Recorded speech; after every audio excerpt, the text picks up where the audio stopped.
Hey, I'm Carl. Welcome back to my YouTube channel, and this is in the knife series, and we're going to go over this Pocket Pal knife sharpener made by Smiths since 1886.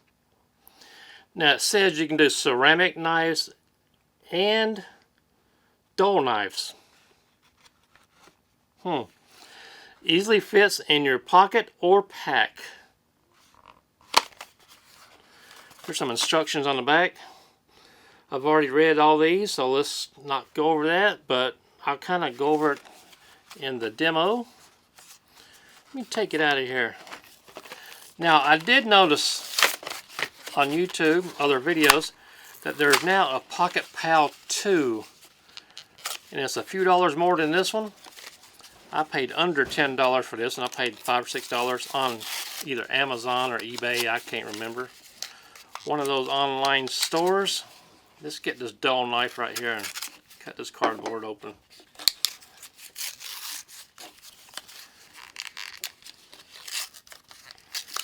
Smith's Pocket Pal. Come on now.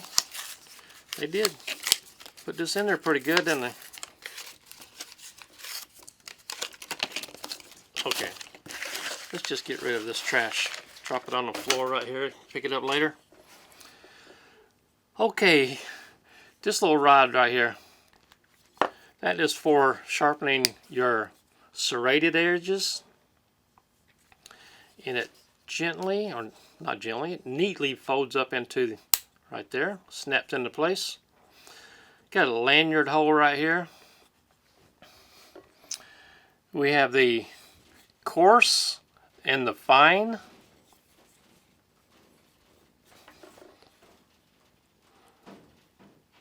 I can't tell if the fine is, doesn't look ceramic, but it might just have a coating on it. Made in China. This guy has a little thumb grip right here, not thumb grip, but a place to hold it down right here. Keep it steady. I wish I had like little rubber feet on the bottom. That'd make it a little bit nicer. Now you can take out this Allen head screw and reverse these stones, rods, whatever you want to call them. You can reverse them or replace them. So that's convenient if you'd rather do that than buy another one for just as cheap to buy another one and save the shipping, wouldn't it? That's my opinion. Got this knife right here. It is pretty dull. Pretty dull. We'll start with the coarse. Holding the angle at a little, holding the knife at an angle. I'm just going to start right here in the back. You can hear that grinding. Pulling this through here. Trying to get that tip.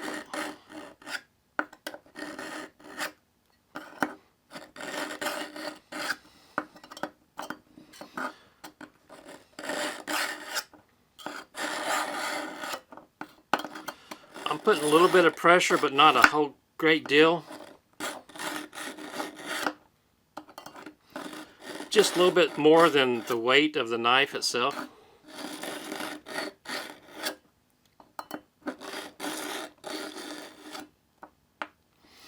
Now in the last little Smith sharpener I had, you could not go to the edge.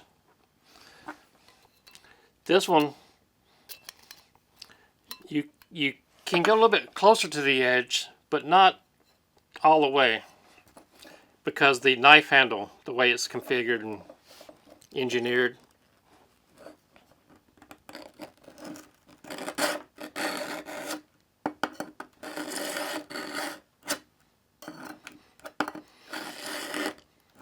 Smith's knife sharpeners, been around since the 1880s.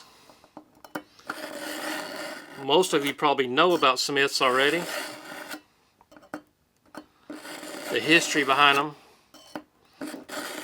What they have done in the past.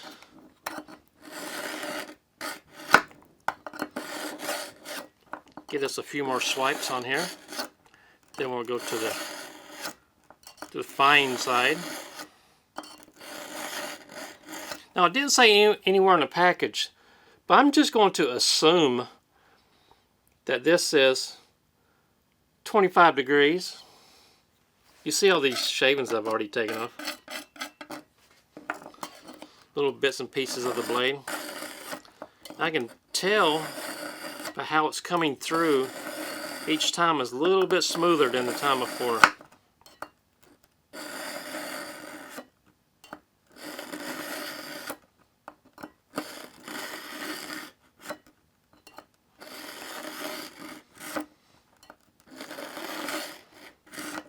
I should put a magnet down there. See if how much I can catch.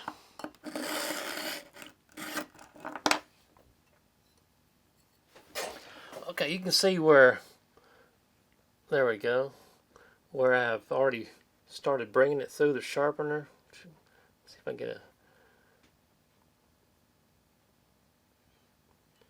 better view on that thing. Probably right there is the best.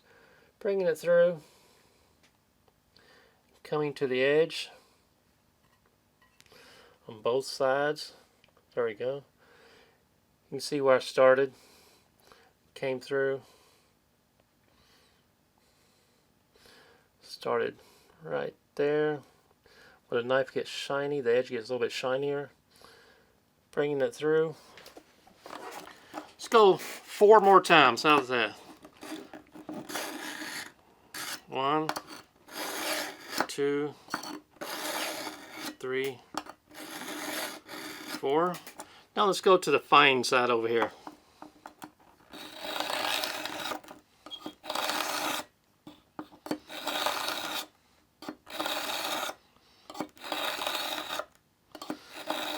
Sounds a little bit rough, doesn't it?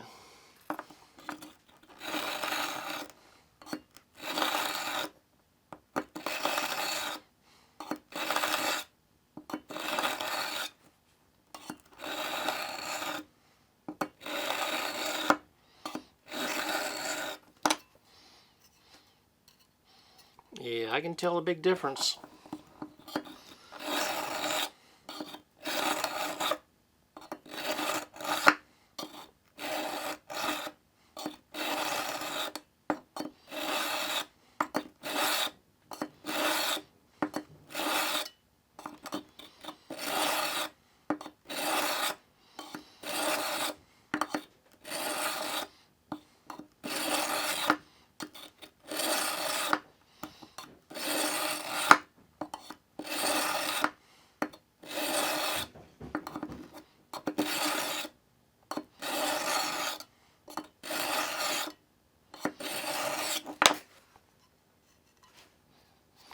Let's see if this will cut now. Get a page out of this magazine.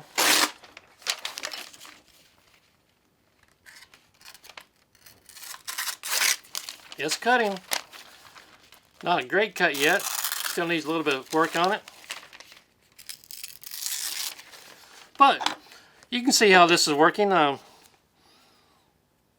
Different types of knives are going to give you different results depending on the hardness. Oh, I didn't show you this.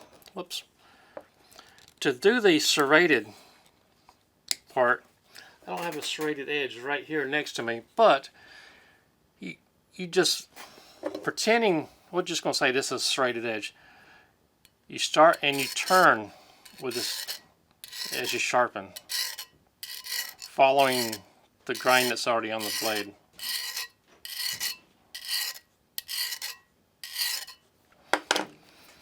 But that's how you do the serrated part. So this is going to take a little bit more sharpening. I'm sure you get the message of how it works.